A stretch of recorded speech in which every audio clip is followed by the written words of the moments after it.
ભારતીય શિંગાડા અનેરી વાનગીમાં આપનું હાર્દિક સ્વાગત છે। તો ચાલો આજે બનાવીશું આપણે લાલ મરચાનું ગળ્યું અથાણું। તો ચાલો બનાવીએ। જો આપણી સામગ્રી બધી અહીંયા તૈયાર છે। તો અહીંયા મેં લીધા છે 250 ગ્રામ લાલ મરચા લીધા છે। તો લાલ મરચા આવા લેવાના છે, બહુ એકદમ પાકેલાય નહીં ને કાચાય નહીં, તો લાલ લીલા ઉપર હોય આ રીતે એવા લેવાના છે સરસ। તો જો આ રીતે 250 ગ્રામ મરચા લીધા છે।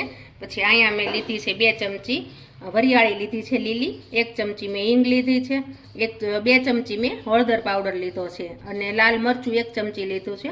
પોણી વાટકી મેં ધાણાના કુરિયા લીધા છે, પછી મેથીના કુરિયા એ પણ પોણી વાટકી છે, અને રાઈના કુરિયા એ પણ પોણી વાટકી છે। અને ચમચીના માપ પ્રમાણે જોવો તો 4-4 ચમચી ત્રણેય કુરિયા છે, બરોબર। અને આપણે નમક છે તો નમક આપણે સ્વાદ પ્રમાણે છે। 2 ચમચી મેં અહીંયા આમચૂર પાવડર લીધો છે, અને 2 મેં અહીંયા આવા લવિંગ લીધા છે, અને 2 મેં આવા તજના ટુકડા લીધા છે નાની સાઈઝના, અને 1 વાટકી મેં તેલ લીધું છે। અહીંયા મેં 200 ગ્રામ ગોળ લીધો છે, દેશી ગોળ લીધો છે।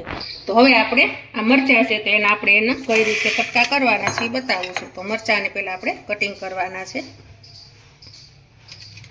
આ રીતે, આવી રીતે 2 ભાગમાં કરવાના છે, અને આપણે એના બીને રગુ બધી આ રીતે કાઢી નાખવાની છે, જો આ રીતે। પછી એના આ રીતે પાછા 2 ટુકડા કરવાના છે, પછી આવડા મીડિયમ સાઈઝના આપણે સુધારવાના છે। તો અત્યારે આ લાલ મરચાંની સિઝન છે, તો લાલ મરચાં બહુ સરસ આવે છે। તો એનું આ ગળ્યું અથાણું તમારે બનાવવું હોય ને આખું વર્ષ રાખવું હોય તો તમે અત્યારે આ કરીને આખું વર્ષ સુધી સ્ટોર કરીને રાખી પણ શકો છો। અને આ ગળ્યું અથાણું છે એ નાના મોટા બધાને ભાવે, અને જો થેપલા આરે પણ આ બહુ મસ્ત લાગે છે, રોટલી ભાખરી આરે પણ બહુ સરસ લાગે છે। તો જો આ રીતે આપણે 1 મરચાંના 4 આપણે ટુકડા કરી નાના નાના પીસ કરી નાખવાના છે। તો જો મેં આ કર્યા છે, તો આવી જ રીતે બધા મરચાંના ટુકડા પહેલાં કરી નાખીએ। ચાલો, જો આપણે બધા મરચાંના અહીંયા રગુ અને બી કાઢી નાખ્યા છે, અને એકદમ મસ્ત રીતે નાના નાના ટુકડા કરી નાખ્યા છે। તો હવે આપણે એમાં 1 ચમચી હળદર નાખવાની છે, 1 ચમચી આપણે નમક નાખવાનું છે। નમક ને હળદર નાખીને આપણે મરચાંને મિક્સ કરી નાખવાના છે આ રીતે। હળદર અને નમક નાખવાથી મરચાંનું અથાણું આપણે બગડતું નથી, એટલા માટે આપણે હળદર ને મીઠામાં એને 15 મિનિટ સુધી રહેવા દેવાના છે। અને મીઠું છે આમાં એટલે એમાં એનું પાણી થશે ને મીઠાનું, એટલે એમાં એની તીખાશ પણ નીકળી જશે, એટલે મરચાં થોડાક તીખા હશે તો પણ આપણા મીડિયમ થઈ જશે।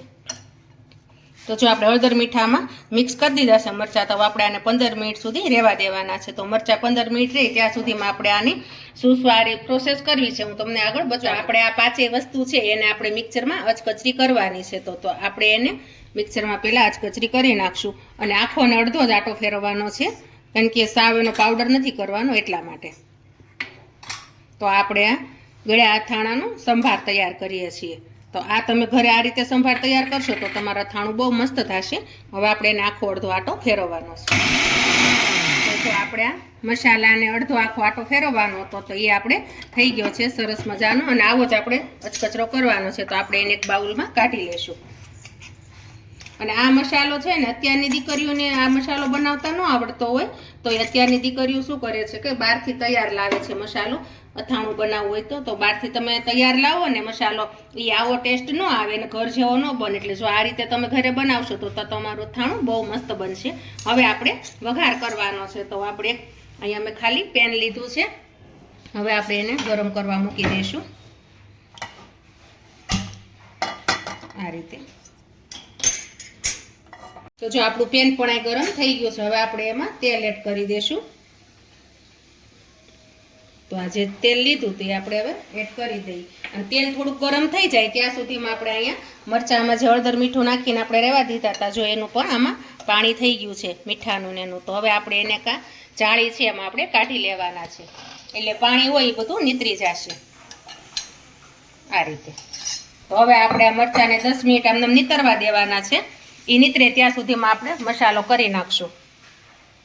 તો જો આપણું અહીં તેલ ગરમ થઈ ગયું છે, તો પહેલાં આપણે એમાં હિંગ જે આપણે લીધી છે હિંગ પહેલાં એડ કરવાની છે।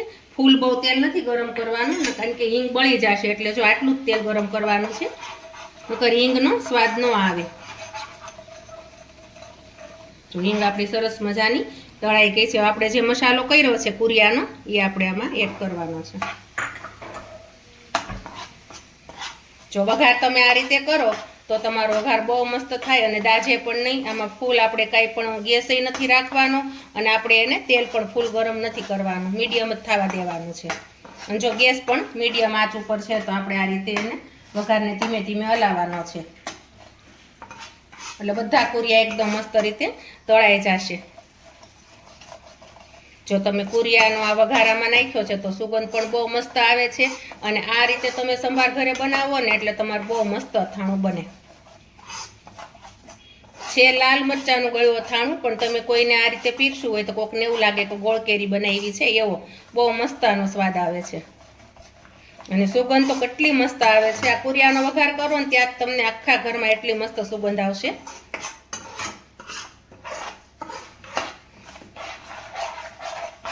ધીમે ધીમે આ રીતે શેકાવા દેવાનું છે આપણે કુરિયાને. તો જો આપણા કુરિયા મસ્ત રીતે સતોડાઈ ગયા છે અને મસ્ત થઈ ગયા છે. તો હવે આપણે જે આ મરચાં હતા કોરા કરવા મૂક્યા હતા એ મરચાં એડ કરવાના છે અને મરચાંને આપણે આમાં ત્યાં સુધી ચોળવવાના છે કે આમાં જે પાણીનો ભાગ છે ને એ બધો બળી જાય ને ત્યાં સુધી. કારણ કે જો આમાં પાણીનો ભાગ હોય તો તમારું અથાણું બગડી જાય, એટલે પાણીનો ભાગ આમાં હમણાં થોડી વાર તમે આ રીતે હલાવશો ને એટલે બધું બળી જશે. તો આ રીતે હું એને થોડીક વાર હલાવું છું મરચાંને. તો જો આપણે આ મરચાંને આમાં મસાલામાં એડ કર્યા પછી આપણે પાણીનો ભાગ બળે ત્યાં સુધી એને હલાવવાના હતા. તો પાણીનો ભાગ બધો બળી ગયો છે, મસ્ત રીતે આપણા મરચાં થઈ ગયા છે. હવે આપણે આમાં ગોળ છે એડ કરવાનો છે. તો ગોળ આપણે આમાં નાખ્યા પછી તે આપણે એને એકદમ મિક્સ થાય ને એ પ્રમાણે આપણે કરવાનું છે ને ધીમા ગેસ ઉપર આને ગોળને મિક્સ કરવાનો છે. કારણ કે આનો તમારે પાયો આવી જાય નહીં ને એનું ધ્યાન રાખવાનું છે, કારણ કે આને પાયો નથી આવવા દેવાનો, એટલા માટે નકર તમારા મરચાંનું અથાણું કડક થઈ જશે. ખાલી આપણે ગોળ મિક્સ થાય ને ત્યાં સુધી જ આને આ રીતે હલાવવાનો છે.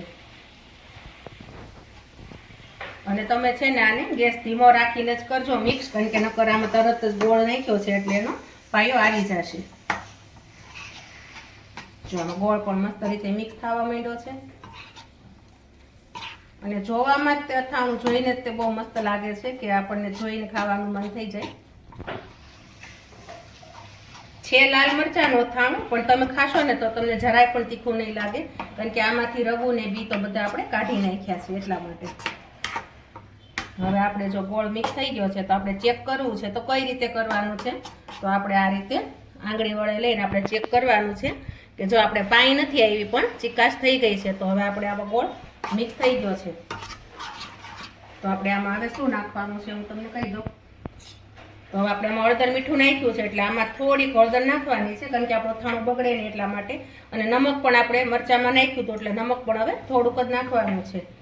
અને આ લાલ મરચું પાવડર છે તો આપણે લાલ મરચું પાવડર નાખી દઈએ, કારણ કે આમાં તમે રઘુને બી કાઢી નાખ્યા છે ને એટલે તમારે તીખું નહીં થાય જરાય પણ અથાણું. તો જો આપણે મસ્ત રીતે મિક્સ થઈ ગયું છે અને આપણે આને ગેસની ફ્લેમ બંધ કરી દેવાની છે અને બસ બંધ ગેસ કરીને તે આપણે આને થોડી વાર આ રીતે હલાવવાનું છે. હવે આપણે નીચે ઉતારી લેવાનું છે પેનને. નીચે ઉતાર્યા પછી આપણે આને થોડી વાર હલાવવાનું છે. ઠરી જાય ને પછી આપણે એક સિક્રેટ વસ્તુ છે ને એમાં છેલ્લે એડ કરવાની છે, કારણ કે આપણું આખું વરસ અથાણું રાખવું હોય તો બગડે નહીં. તો એની શું સિક્રેટ વસ્તુ છે હું તમને બતાવું. થોડુંક આને ઠંડુ પહેલાં થવા દઈએ. તો જો આપણું આ અથાણું ઠરી ગયું છે મસ્ત રીતે. તો હવે આપણે એમાં જે સિક્રેટ વસ્તુ નાખવાની હતી તો એ છે આપણે આમચૂર પાવડર.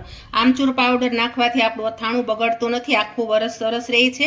અને કેરીમાંથી બનેલો હોય છે આમચૂર પાવડર, એટલે તમારું અથાણું સ્વાદમાં પણ બહુ મસ્ત લાગે છે અને ખાટું મીઠું ને તીખું બહુ મસ્ત લાગે છે. તો તમે છે ને જરૂરથી આ રીતે આમચૂર પાવડરનો ઉપયોગ કરજો, એટલે તમારું અથાણું બહુ મસ્ત થશે અને આખું વરસ આને સ્ટોર કરીને તમે રાખી પણ શકો છો. તો જો આપણું મસ્ત રીતે અથાણું તૈયાર થઈ ગયું છે. હવે આપણે એને એક બાઉલમાં કાઢી લેશું. જો આ અથાણું તો નાના મોટા સૌને ભાવે એવું છે. આપણું અથાણું તૈયાર. તો જો આપણા લાલ મરચાંનું અથાણું તૈયાર છે. એકદમ મસ્ત થયું છે અને ખાટું મીઠું બધાને નાના મોટાને ભાવે તેવું. તો તમે જરૂરથી મારી રેસીપી ટ્રાય કરજો. વિડીયોને લાઈક કરજો, શેર કરજો, સબસ્ક્રાઈબ કરજો. જય શ્રી કૃષ્ણ.